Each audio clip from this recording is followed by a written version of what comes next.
გასულ კვირას ბოლო ათეული წლების განმავლობაში საქართველოში პირველად მოვიდა ასეთი რაოდენობის უხვინალიქი თოვლის სახით.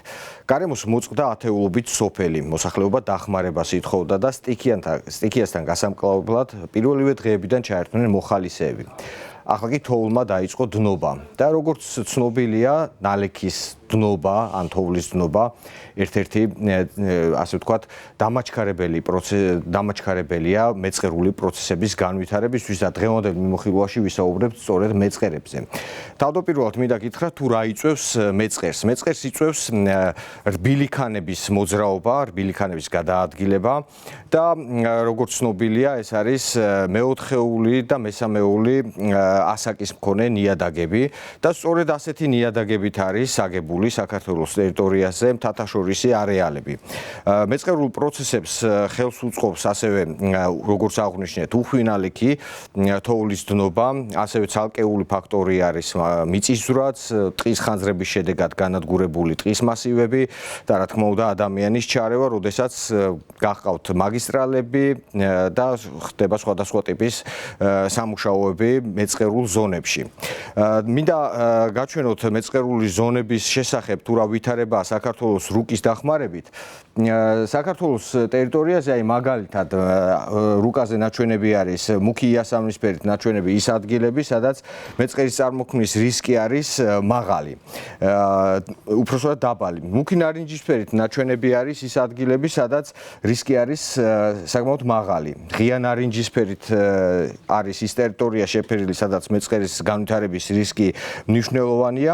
ყვითლად ნაჩვენები არის ადგილები, სადაც დაბალია მეწყერის წარმოქმნის საშიშროება, მწვანე ფერით კი მონიშნული ადგილი, სადაც არის საშუალო სიდიდის საშუალო რისკის საშუალო მაჩვენებელი არის ამ ადგილებში და როგორც ხედავთ, საკმაოდ გადანაწილებული არის საშუალოზე მაღალი და საშუალო რისკის მატარებელი ტერიტორიები საქართველოს ტერიტორიაზე და უხვინალიქი, რომელიც გასულ კვირას დასავლეთ საქართველოში დაფიქსირდა, დნობის პროცესი, რამდენად არის დაკავშირებული მეწყერული პროცესების განვითარებასთან, რა საშიშროება არსებობს, ამასთან დაკავშირებით ვესაუბრეთ გეომორფოლოგს და მის ინტერვიუს შემოგთავაზებთ.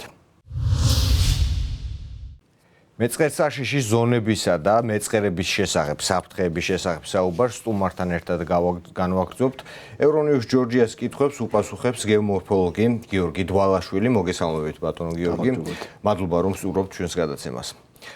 პირველი კითხვა მექნება ზოგადად უხვინალიქი რამდენად რისკებს წარმოშობს მეწყერების თვალსაზრისით და რას ნიშნავს ეს ამ საფრთხეშემცველი რეგიონებისთვის. მოგესალმებით, მადლობას მოგახსენებთ სტუდიაში მოწვევისთვის და გეტყვით იმას, რომ ნალექი არის ერთ-ერთი მთავარი ფაქტორი საერთოდ სტიქიური პროცესების, მაგრამ არა მთავარი. იმიტომ რომ ნალექებთან ერთად განსაკუთრებით დიდი როლი აქვს ადამიანსაც, ადამიანის განსახლებას და ადამიანის დამოკიდებულებას თქვათ რელიეფთან. შეეხება ნალექს და განსაკუთრებით მყარ ნალექს თოვლის სახით, ეს გრძელ დინამიკაში, ანუ გარკვეული პერიოდის განმავლობაში წარმოადგენს ერთ-ერთ კარგ საშუალებას იმისთვის, რომ განვითარდეს საერთოდ გეოდინამიკური პროცესები და მათმა მიიღოს სტიქიური ხასიათი. მარტივად რო ვთქვათ, მეწყრისთვის ძალიან კარგი საკვების საშუალებაა, კვებავია ატმოსფერული ნალექი თოვლის სახით, რომელიც ამჯერად დაფიქსირდა დასავლეთ საქართველოს იმ ტერიტორიებზე, სადაც ნალექს ხელს უწყობს და პირიქით ნალექიც უწყობს ხელს ამგებელი ქანები, რომელიც იქ არის და ეს კონკრეტული ნალექი თოვლის სახით, რომელიც დროთა განმავლობაში დნობას განიცდის, სამწუხაროდ ხშირად ხდება ხოლმე წვიმის სახით დნება ასევე მაღალი ტემპერატურის სახით და შესაბამისად ეს წყლის მასა ჩადის იმ გრუნტში, რომელიც უკვე იწყებს მოძრაობას და იწყებს მომზადებას მოძრაობისთვის. ანუ მარტივად რო ვთქვათ, სველდება ეს კონკრეტული მასა ხდება უფრო ბლანტი, მანამდე შესაბამისად მყარია და სიმძიმის ძალით, სადაც შესაბამის დახრილობა არის და შესაბამის წინააღმდეგობა მას არ აქვს, ან არ უშლის ხელს სცენარიული საფარი ფესვთა სისტემის სახით, ან თქვათ ციცაბო ფერდობებია, იწყებს მოძრაობას და ეს ყველაფერი წინასწარ ჩვენ შემთხვევაში ვიცით, სად რა როგორი სიტუაცია არის, მაგრამ კონკრეტულად სად რა მასშტაბები იქნება, უკვე ეს ადგილზე დეტალური კვლევების საფუძველზე არის დასაზუსტებელი. ეს ბოლო პერიოდში უხვინალიქი იყო დასავლეთ საქართველოში მოსული და საინტერესოა თვითონ რისკების თვალსაზრისით საქართველოს ტერიტორიის გადანაწილება მეწყერსაშლის ზონების კუთხით. ეს ზონები ფიზიკურად არის თითქმის ყველა მუნიციპალიტეტისთვის, ზოგან არის საკმაოდ მაღალი დაძაბულობის, ანუ რას ნიშნავს ეს უფრო მეტი რისკის ზონა არის. ზოგან შედარებით დაბალი რისკის და შესაბამისად ეს ყველაფერი დამოკიდებულია თვითონ ადგილმდებარეობაზე. მაგალითად, ფოთში არასდროს არ მოხდება მეწყერი, იმიტომ დახრილობა არ არის, მაგრამ შეგვიძლია ავიღოთ რომელიმე სოფელი, იქ ხშირად შეიძლება მოხდეს ეს მიწის მასის დაცურება და ამისთვის ჩვენ ყოველ წამს არ აქვს მნიშვნელობა თოვლია, არ აქვს მნიშვნელობა ზამთარია, ყოველთვის უნდა ვიყოთ მზად და ყოველთვის უნდა გქონდეს მონიტორინგი, რომ აი იქ რამე ნიშნები ხო არ არის. ანუ მეწყერი არ არის ესეთი, არ მიეკუთვნება მიწისძვრების კატეგორიას, რომ ჩვენ არ ვიცოდეთ და უეცრად რაღაცა წამოვიდეს. ანუ ის გარკვეულწილად თუნდაც ნალექი თოვლის სახით, თუნდაც მყარი თხევადი წვიმის სახით მოსული ატმოსფერული ნალექი, თუ იქ არის შესაბამისი ამგებელი ქანები და ჩვენ ვიცით საბედნიეროდ სად რა ქანები გვაქვს საქართველოს რეგიონში, იქ უფრო მეტი ყურადღება არის საჭირო და ამ ყურადღებაში პირველ რიგში ყურადღება უნდა წამოვიდეს თვითონ მოსახლისგანაც. ადამიანისგან, რომელიც თავის საკარმიდამო ნაკვეთში გარკვეულ ნიშნებს უნდა ყოველთვის დააკვირდეს. ანუ შეიძლება ვიღაცას საკარმიდამო ნაკვეთში კონდეს ფერდობზე საკარმიდამო ნაკვეთი, სადაც ჩვეულებრივად შესაბამისი დარგის სპეციალისტი საერთოდ ვერ მოხვდეს, ხო? თავისთავად და ის თუ დააკვირდება, რომ იქ არის რაღაც გარკვეული ნიშნები და ეს ნიშნები სამწუხაროდ ხშირად არის და მარტივადაც დასანახია, რომ აი მაგალითად ხემ განიცა და ცვალებადობა ან ნაპრალები გაჩნდა. აუცილებლად მაშინვე უნდა ან რეაგირება მოახდინოს და შესაბამისად დააფიქსიროს ეს ყველაფერი. ანუ მოსახლის ჩართულობა ამ პროცესების მეწყრების რისკების შეფასებაში და თვითონ თავის გადარჩენაში არის ყველაზე მნიშვნელოვანი ფაქტორი.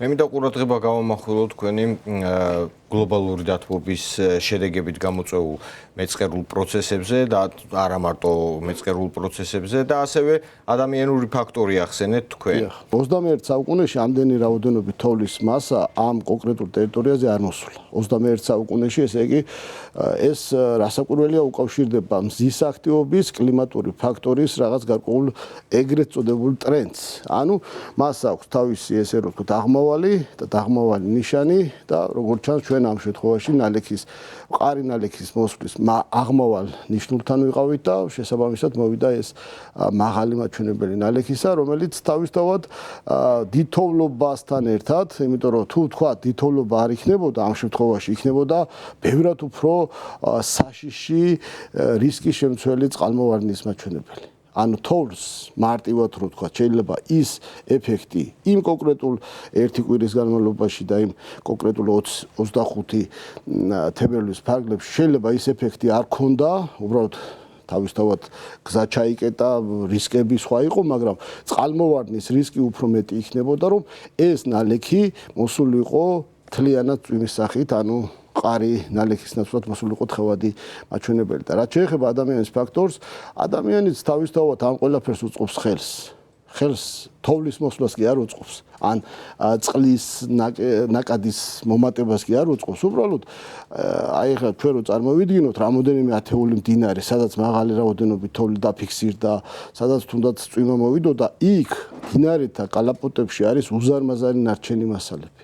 თავისთავად ის რაც მდინარეს ეკუთვნის და მდინარემ თქვა პირობითად რომ გაატაროს 100 ტონა, შესაბამისად იქ მხოლოდ 50 ტონა წყალს ატარებს და ეს არის ადამიანის მიერ ჩახერგილი არასორი სხვადასხვა საქმიანობით შევიწროებული ის კალაპოტი, რომელშიც თვითონ მერე წყალი ვეღარ გადის და თავისთავად მიმდებარე ტერიტორიებს ტბორავს. ასევე მეწყერზეც ძალიან დიდი როლი აქვს ადამიანს, იმიტომ რომ ხშირ შემთხვევაში ადამიანი ფერდობებს ესე იგი ამუშავებს არა სტანდარტული წესით. ანუ ფერდობის გარდიგარდ მოდამუშავება არის ერთ-ერთი ყველაზე შედარებით უკეთესი საშუალება, მაგრამ როცა თვითონ ფერდობის დახრილობით ადამიანი ამუშავებს ფერდობს, უკვე ხელს უწყობს და ესე იგი აჩქარებს იმ პროცესებს და ესეთი ძალიან ბევრი გვაქვს სამწუხაროდ.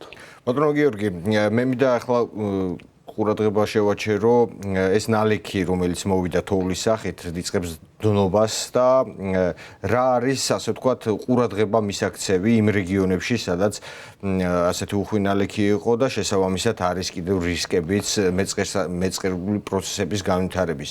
რას უნდა მიაქციოს ადგილობრივ მოსახლეობამ და ხელისუფლებამ ყურადღება, რომ თავიდან იქნას აცილებული ისეთი მოვლენები, როგორც მაგალითად განვითარდა შოვში გასულ წლებში. პირველ რიგში უნდა ვთქვათ, რომ შოვის ტრაგედია ამ პროცესებთან ვერანაირად ვერ დაკავშირდება, იმიტომ რომ იქ იყო მყინვარის ჩამოშლის მასა და სხვა პროცესი იყო, მაგრამ სტიქია, რომელიც სამწუხაროდ ადამიანთა რისკის ქვეშ ყოფნის გარკვეულ პრევენტიულ ზომებს საჭიროებს, რომ გავითვალისწინოთ, აუცილებლად ყურადღება არის საჭირო. პირველ რიგში ყურადღება უნდა დაიწყოს ადამიანისგან, იმიტომ რომ ადამიანი ფიზიკურად უნდა შენიშნოს და შენიშნავს ამას, იმიტომ რომ ეს იმხელა დიდ ტერიტორიებს მოიცავს, რომ ხშირ შემთხვევაში შეიძლება აეროკოსმოსური სურათებით, შეიძლება თანამედროვე ტექნოლოგიებით და ერთ-ერთი აუცილებელი აქ არის დრონის თანამედროვე ტექნოლოგიების გამოყენება. ჩვენ რამოდენიმე ხნის წინ ვიყავით შვეიცარიაში და იქ მაგალითად ვნახეთ, თუ როგორ ხდება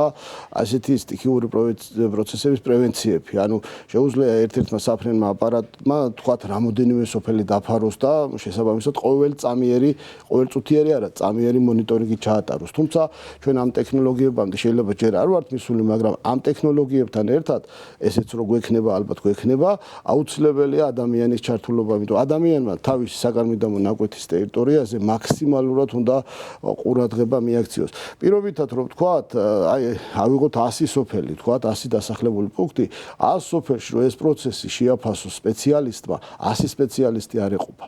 შესაბამისად 100 სპეციალისტი ერთ მუნიციპალიტეტში ან თქვათ ერთ რეგიონში რომ ჩვენ მივავლინოთ ან ჩავიდეთ და შესაბამისად მონიტორინგი ვაწარმოოთ ამ პროცესებზე, სამწუხაროდ დღეს არ არის. და მთავარი ამას მე ხშირად მიწევს ხოლმე ხაზისგასმა არის, რომ დღეს საქართველოში აი თუნდაც ამ დიდთოვლობამ სამწუხაროდ აუცილებლად იქნება სტიქია, იმიტომ რომ ამას აქვს ყოველთვის პროცესები ესე ვითარდება 87 და 99 წელი ამის სამწუხარო მაგალითი იყო, უფრო მეტი აქცენტი უნდა გაკეთდეს, რომ აი მომავალ წელს ან შემდეგ წლებში თუნდაც შეიძლება 25 წლიანი პერიოდი დაემთხეს და კიდე აღარ მოვიდეს ეს ნალექი, აქცენტი გაკეთდეს მეცნიერებზე, სპეციალისტებზე, მინიმუმ ერთ მუნიციპალიტეტს ერთი შესაბამის სპეციალისტი უნდა ყავდეს, რომ აი ესეთი პროცესები რომ მოქალაქე დარეკავს ან მოქალაქე რაღაც ინფორმაციას მიაწვდის, ადგილზე მივიდეს და ნახოს ის, სანამ ცენტრალურ თბილისიდან ან სხვა რეგიონიდან მივა თქვათ სპეციალისტი, მუნიციპალიტეტის შესაბამის დარგის თუ სპეციალისტი იქნება, ის ოპერატიულად, შედარებით ოპერატიულად მოახდეს, იმიტომ რომ საუბარი ყველაფერზე მაქსიმალურად არის დროზე. ანუ სწრაფი ქმედება საჭიროა. ახლა არ არის ასეთი შესაძლებლობა. ასეთი შესაძლებლობა მუნიციპალიტეტებში სამწუხაროდ არ არის და არადა ეს უნდა იყოს შესაბამისი სპეციალისტები. ახლა პირობითად რომ ვთქვათ, ახლა მე არც ერთ სპეციალისტს არ დავასახელებ, მაგრამ რომელიღაცა დარგის სპეციალისტი 10-ია და თქვათ სტიქიური პროცესების, რომელსაც ძალიან დიდი რისკი აქვს მუნიციპალიტეტებს ამ დარგის და ასეთი სპეციალისტი სამწუხაროდ რეგიონებში არ არის.